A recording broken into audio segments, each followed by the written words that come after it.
আসসালামু আলাইকুম, welcome to my YouTube channel. আশা করি সবাই ভালো আছেন। আজ তৈরি করে দেখাবো দুর্দান্ত স্বাদের মাত্র 2টি আলু দিয়ে মজাদার ভীষণ মজার এই নাস্তাটি। 2 ধরনের নাস্তা তৈরি করে দেখাবো, একটি পটেটো ফিঙ্গার আর একটি চিজ দিয়ে তৈরি করে দেখাবো ফিঙ্গার শেপে। খুব কম উপকরণ দিয়ে খুব অল্প সময়ে নাস্তাটি বানিয়ে নিতে পারেন, একদম সহজ। আমি 2টা আলু সিদ্ধ করে এখন আমি একটু কাঁটা চামচ দিয়ে ম্যাশ করে নিচ্ছি। একটা মিক্সিং বলে নিয়ে নিলাম। এখানে দিয়ে দেব আমি পরিমাণ মতো লবণ, হাফ চামচ লাগবে, বুঝে দিতে হবে। আর এখানে দিয়ে দিলাম কালো গোলমরিচের গুঁড়া হাফ চা চামচ, কাঁচামরিচ পরিমাণ মতো 2টা কুচানো দিয়েছি, আর একটু চাট মশলা দিয়ে দিলাম 1 চা চামচের মতো। আর এখানে পেঁয়াজ কুচা দিয়ে দিয়েছি 2টা ছোট সাইজের পেঁয়াজ। আর এখানে কর্নফ্লাওয়ারটা খুব ইম্পর্টেন্ট। এখানে পরপর 3 টেবিল চা চামচ আমি কর্নফ্লাওয়ার দিয়েছি। আর দিয়ে দিলাম পরিমাণ মতো ধনিয়া পাতা কুচানো, আর একটু সুন্দরের জন্য চিলি ফ্লেক্স দিলাম। দিয়ে একটু ভালো করে মিক্সড করে নিব। 3 টেবিল চা চামচ কর্নফ্লাওয়ারে এটা রেডি হয়ে গেছে। আপনাদের পরিমাণে কম বেশি লাগতে পারে। আরেকটির জন্য আমি একটু চিজ গ্রেট করে নিচ্ছি। আমি 2 ধরনের দেখাবো। আমি মজরেলা চিজ এখানে গ্রেট করে নিয়েছি। হাতে একটু অয়েল মেখে তেল মেখে আমি একটা ফিঙ্গার শেপ করে নিব। পটেটো ফিঙ্গার শেপ করে নিচ্ছি।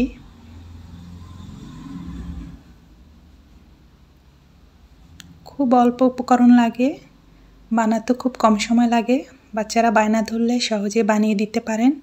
চুলা থেকে নামানো মাত্র এটা শেষ হয়ে যায়, এতই স্বাদ হয়, বাচ্চারা বারবার বানানোর জন্য রিকোয়েস্ট করবেই। আপনারা এভাবে সহজভাবে ট্রাই করতে পারেন। একটা চিজ দিয়ে আমি দেখিয়ে দিচ্ছি। একটা নর্মাল শেপে করেছি, আর একটা চিজ দিয়ে করে নিচ্ছি।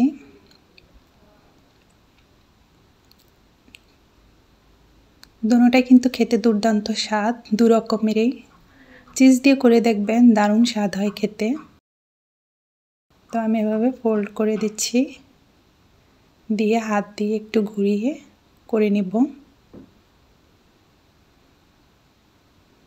দর্শক বন্ধুরা, ভিডিওটি যদি ভালো লাগে, কোনো অংশ যদি একটু ভালো লেগে থাকে, তাহলে চ্যানেলটিতে লাইক দিয়ে চ্যানেলটি সাবস্ক্রাইব করে আমার পাশে থাকবেন। যারা করেছেন অলরেডি তাদের অসংখ্য ধন্যবাদ। আমি একটা শেপ করে নিয়েছি, আরেকটি দ্রুত দেখিয়ে দিচ্ছি কিভাবে আমি ফোল্ড করছি চিজ দিয়ে।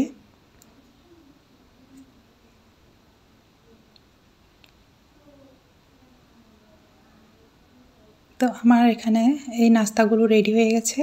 ইচ্ছে করলে একটু ফ্রিজে রাখলে ভালো হয়। আমি 5-10 মিনিট ডিপে একটু রেখে দিয়েছিলাম, তাহলে ভাজতে একটু সুবিধা হয়। না রাখলেও হবে, ভাজা হয়ে যাবে। তো এটা লাল লাল ক্রিস্পি হওয়া পর্যন্ত অপেক্ষা করব। খুব দ্রুত হয়ে যায়, 2 মিনিট কি 3 মিনিট লাগবে, বেশি সময় লাগবে না। আর মিডিয়াম আঁচে এটা ভেজে নিব। তেলটা গরম হওয়ার পর দিয়ে দিব। তো লাল লাল হয়ে যাওয়ার পর উঠাতে হবে। এখানে কর্নফ্লাওয়ার দেওয়ার কারণে বাইন্ডিংটা ভালো হয়েছে।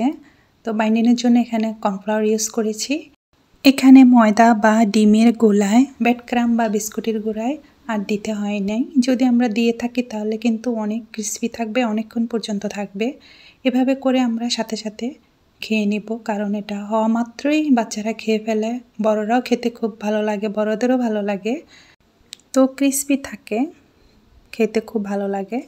তো আপনারা এভাবে ট্রাই করতে পারেন, সময় খুব কম লাগে। তো চ্যানেলটি সাবস্ক্রাইব করে আমার পাশে থাকুন। আমার পরবর্তী ভিডিও পাওয়ার জন্য বেল আইকনটি প্রেস করে রাখুন, তাহলে আমি দেওয়া মাত্রই আপনারা ভিডিও পেয়ে যাবেন।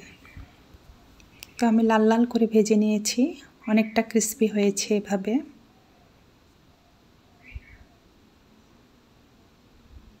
তো সবাই ট্রাই করবেন, ভালো থাকবেন, সুস্থ থাকবেন। আল্লাহ হাফেজ, আসসালামু আলাইকুম।